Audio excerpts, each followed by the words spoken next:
മരണത്തിന് ശേഷം മനുഷ്യൻ എങ്ങോട്ടാണ് പോകുന്നത് എന്നുള്ള യാഥാർത്ഥ്യം എല്ലാവരും അറിയണം. മനുഷ്യനെ ബൈബിൾ 2 ഗ്രൂപ്പുകളായി തിരിക്കുന്നു. ഒന്ന് ദൈവം ഉള്ളവനെന്നും മറ്റൊന്ന് ദൈവം ഇല്ലാത്തവൻ എന്നും. ആരും എന്നോട് പിണങ്ങരുത്, ഞാൻ ബൈബിളിലുള്ള വാക്യങ്ങൾ ഉദ്ധരിച്ചുകൊണ്ട് തന്നെ പ്രസംഗിക്കാം. അപ്പോസ്തലൻ യോഹന്നാൻ എഴുതിയ 2-ാം ലേഖനം 9-10 വാക്യങ്ങൾ ഇങ്ങനെ പറയുന്നു: യേശുക്രിസ്തുവിന്റെ ഉപദേശത്തിൽ നിലനിൽക്കാതെ അതിർ കടന്നു പോകുന്ന ഒരുത്തനും ദൈവം ഇല്ല. ഉപദേശത്തിൽ നിലനിൽക്കുന്നവനോ പിതാവുണ്ട്, പുത്രനും ഉണ്ട്. അപ്പോൾ ഉപദേശത്തിൽ നിലനിൽക്കുന്നവന് ദൈവമുണ്ട്, ഉപദേശമില്ലാത്തവർക്ക് ദൈവമില്ല. ആധുനിക കാലഘട്ടത്തിൽ ക്രൈസ്തവ പെന്തക്കോസ്തിന്റെ ലേബൽ വെച്ചുകൊണ്ട് നിരവധി ന്യൂ ജനറേഷൻ സഭകൾ ഉയർന്നു വരുന്നത് ഞങ്ങളെ വല്ലാതെ ഭയപ്പെടുത്തുന്നു. കാരണം ആത്മീക സമൂഹത്തിലുള്ള ആളുകൾ പലരും ഉപദേശ വിഷയത്തിൽ സത്യമറിയാതെ വഴുതി വീഴുകയാണ്. ഉപദേശത്തിന്റെ കാറ്റിനാൽ പലരും ആടി ഉലയുന്ന ശിശുക്കളായി മാറിക്കൊണ്ടിരിക്കുന്ന ഒരു കാലം.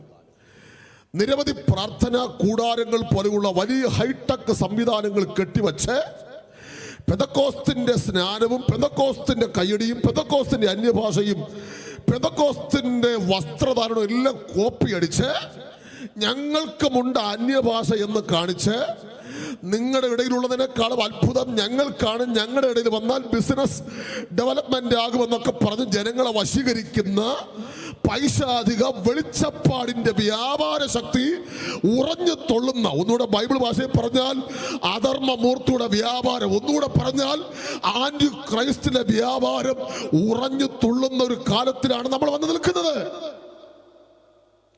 ഏതാണ് സത്യമെന്ന് തിരിച്ചറിയാൻ കഴിയാതെ സാധാരണക്കാരായ ആളുകൾ കഷ്ടപ്പെടുകയാണ്.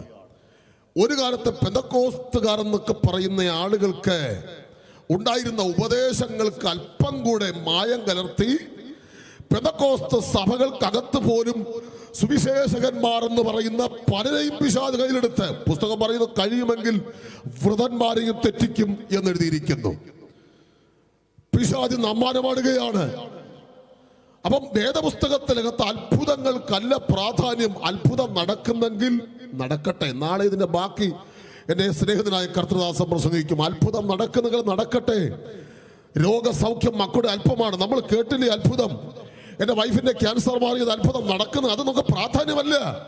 അത്ഭുതം യേശുവിന്റെ നാമത്തിൽ മാത്രമല്ല നടക്കുന്നത്.